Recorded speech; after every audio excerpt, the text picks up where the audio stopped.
Why is it that some Vedic meditators still act like jerks? What's the explanation for someone who is regular and devoted to their meditation practice, who also seems to violate the laws of nature and cut across the interest of others? Would there be some inference that Vedic meditation isn't an effective practice for everyone?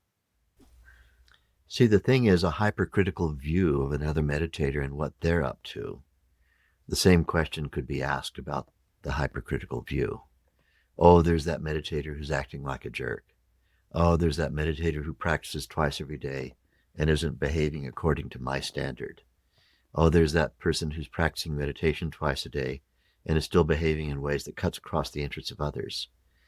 The whole thing is that this tendency of calumny, you know what calumny means? I'll tell you. Calumny means the tendency to find negativity about another human.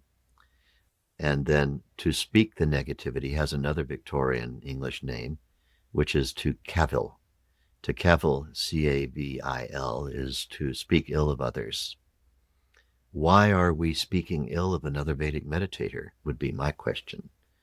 Rather than, oh, that meditator's behaving this way, I don't approve. When were we invited into the seat of all righteous judgment? When were we invited to be the adjudicator of what is going across the interest of others and not? Why are we fixated on the behavior of one meditator? We have to ask a question about our own practice. Are we practicing regularly?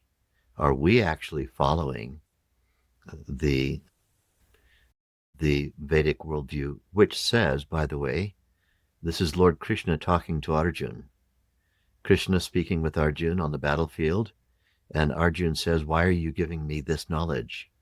And Krishna says to him, I'm giving you this knowledge because you never speak ill of others. We know that somebody who speaks ill of others, that means they have ill in their own heart.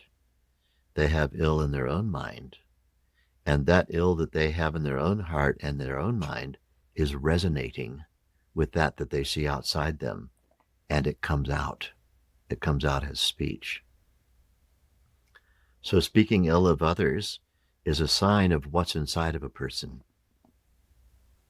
And so we have to look at the question from that perspective of it's not our desired habit in our spiritual practice, in Vedic spiritual practice, to find ourselves speaking ill of others. We wish the best for others. Neither we speak ill of them, nor we think ill of them. Because a thought in a Vedic meditator is very, very powerful.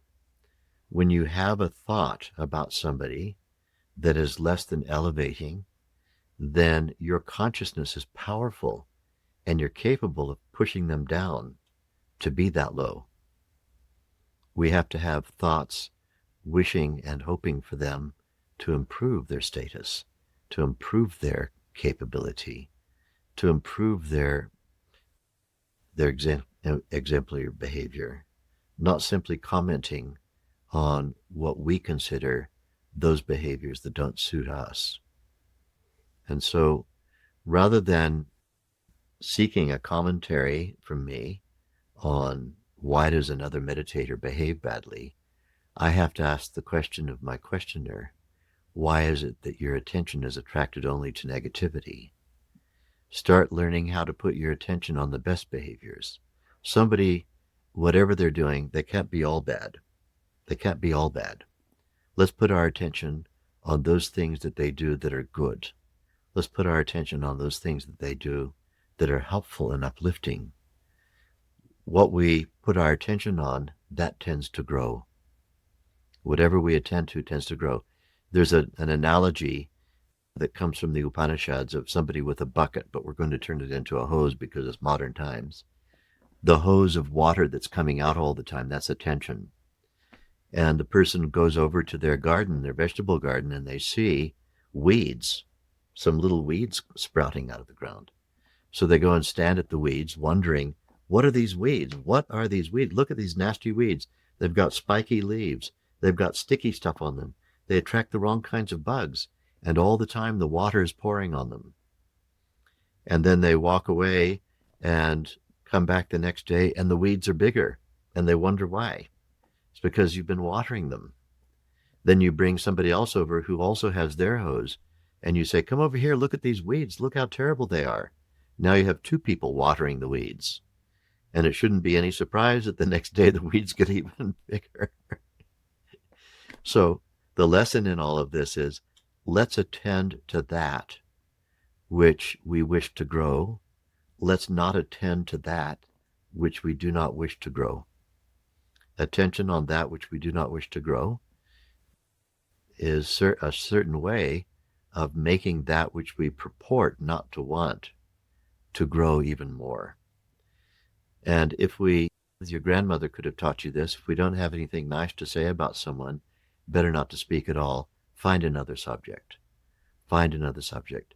At least that meditator is meditating. We don't know how bad they would have been if they hadn't taken up the practice. They may not be meeting your supreme standard for great behavior, but at least they're practicing meditation twice every day. Who knows? If they hadn't learned, they could have been Attila the Hun by now. One of the worst, terrible terrorists ever to exist on Earth. But now all they're doing is upsetting you a little bit. As a result of them practicing Vedic meditation twice a day, all they do is upset you a little bit. So who knows? We don't know what's being prevented. There could be a tremendous amount being prevented. And it's very, very difficult to prove what you've prevented. If successfully you prevent a thing, then you can't prove that you prevented it because it never happened.